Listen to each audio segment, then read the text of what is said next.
We get to Romans 6, verses 1 through 23. And Paul has backed himself into a corner. And maybe you've noticed this in your reading, but when Paul says that the grace of God as has overcome, grace abounded all the more, and has overwhelmed sin, doesn't it make sense? Well, if that's the case, Paul, well then shouldn't we continue in sin in order that grace may abound? So remember what I said about these rhetorical questions in Romans. They belie Paul's imaginary interlocutor, an imaginary dialogue partner. And then Paul responds, by no means. How can we who died to sin go on living in it? Do you not know that all of us who have been baptized into Christ Jesus were baptized into his death? Therefore we have been buried with him by baptism into death, so that just as Christ was raised from the dead by the glory of the Father, so we too might walk in newness of life. Now I want to point out before I read the rest, this is what I'm going to do is read and kind of narrate the content in chapter 6, and then we'll take a look at a couple of other things. Notice this, baptized into Christ. How can we go on living in sin when we've been baptized into Christ? These substantial metaphors, the idea of an exchange that occurs by virtue of a change in our living space. We used to be living in sin, but now we've been baptized into Christ, and so we are in Christ. Paul further says we've been baptized into his death. So the cross wraps everybody up. That's an objective moment. Therefore, we have been buried with him. Now, if we die with and we're buried with, while that does not come through in English, it does kind of come through in the Greek. Now, Paul is doing his best to create some terms that will help us understand the theological significance, right? He says, we've been buried with. We died with Christ into his death, and we were baptized, and we will be buried with him through the baptism into death. So he emphasized this, so that we might then be raised from the dead by the glory of the Father, just as Jesus, who now walks in newness of life. That's a slavery image. The last thing you want is to die along with somebody else. And then, of course, even further is the idea of being buried with somebody else. You and I are following stories that are too horrible to try to wrap our minds around. But on Hart Island, where they have, basically had to put unclaimed bodies in a mass burial situation, it grieves the heart that this could be happening here in the United States. This happened as a regular occurrence in Rome, and it was abhorrent. The idea that you would be lumped in with a bunch of other people in a mass burial could only mean one thing, and that was you were wrapped up in a slave's death, and that having been wrapped up or conquered in a military operation, and having been killed this way, the only reasonable end for you was to be buried with somebody else.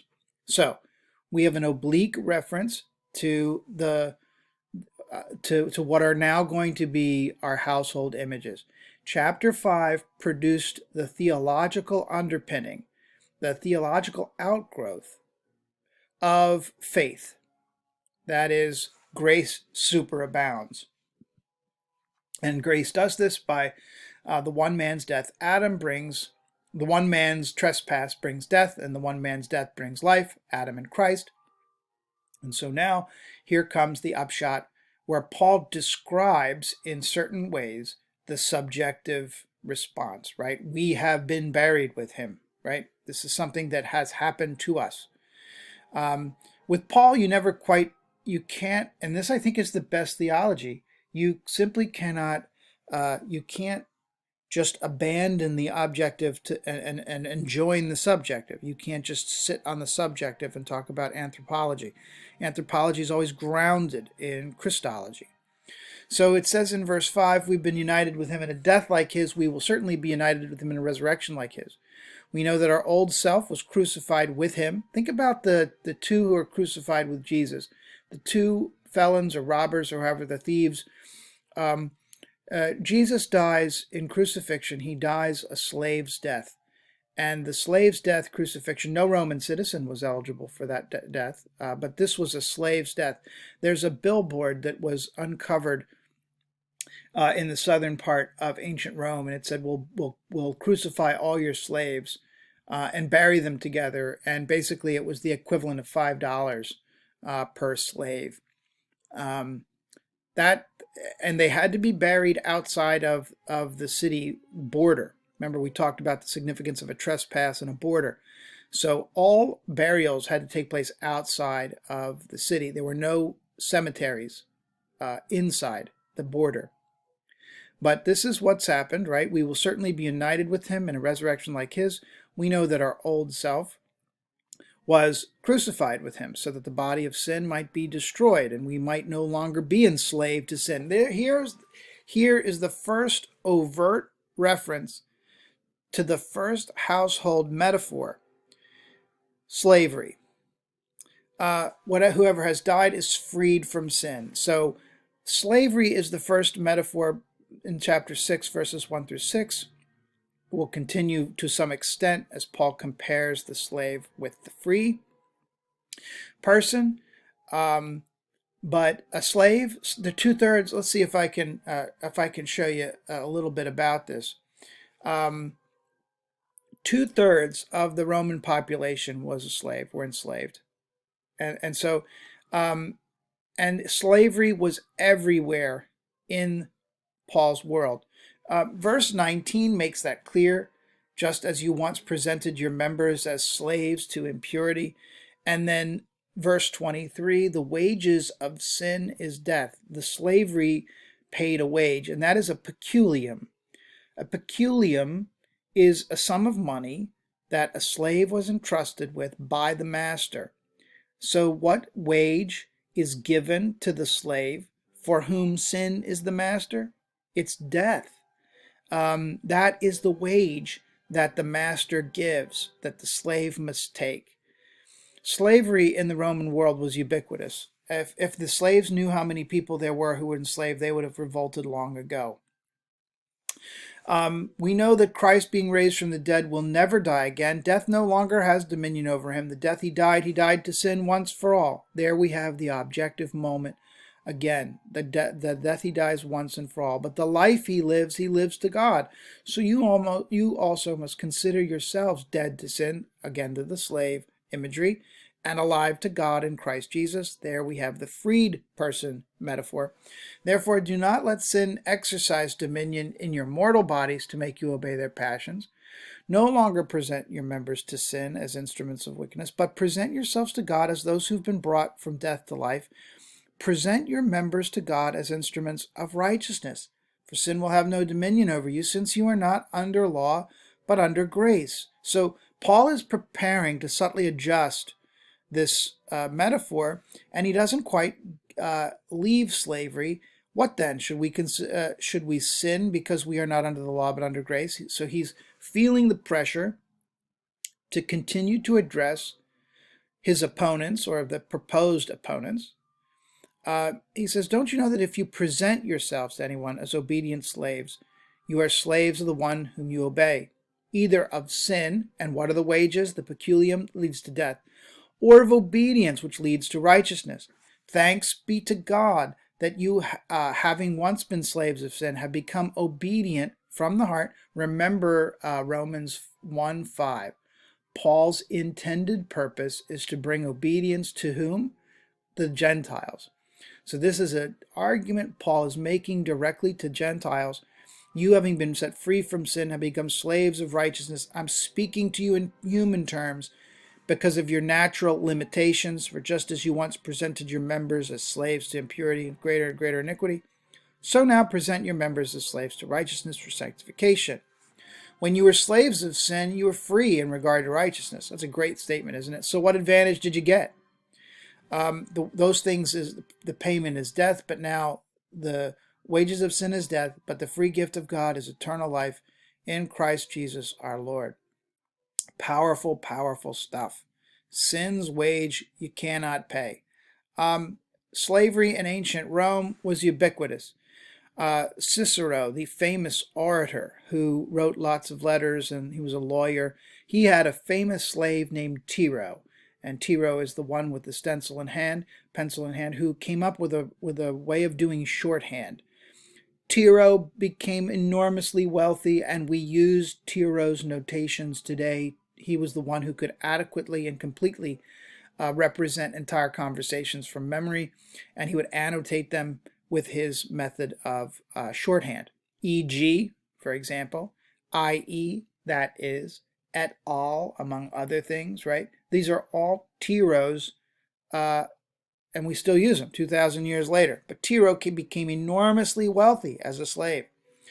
Cicero treated his slave well. I'm truly grateful at what you have done about Tiro in judging his former condition, slavery, to be below his deserts and preferring us to have him as a friend rather than a slave. Believe me, I jumped for joy when I read your letter and his. Thank you and congratulations. This is when Cicero freed Tiro. Tiro bought a giant plantation that he was able to retire to. Slavery was all over in the ancient world, denotated by dress. People went for their masters. They heated. The Romans had hot water pools and baths and saunas. Slaves worked underneath those structures to pour fire and coal to burn, to heat. I mean, all kinds of things were enjoined by slaves. The better educated slaves were used for better tasks. The lesser educated slaves were often chained together and worked in the latifundia, the large plantations outside of the city of Rome. Here we have a slave market and depictions of slaves who are going. There are reports of slave insurrections where 400 and 500 slaves at a time were executed because of insurrection by one of the slaves could incite an insurrection, and all slaves would die because the Roman master didn't want that slave to pollute the others. Lives were very expendable. You remember Spartacus. You remember that Marcus Crassus, the third member of the first triumvirate, was in charge of quelling that rebellion, and to do so he took the slaves that he had captured and in groups of 50 crucified them on the Appian Way, a whole line of slaves, where George R.R. Martin gets this notion when he puts that into his book in the Game of Thrones series. But we talked about being buried with, and being buried with was to a slave abhorrent, and so they formed these burial clubs. And burial clubs, what you would do, I don't know if you can tell there's a person down there, right?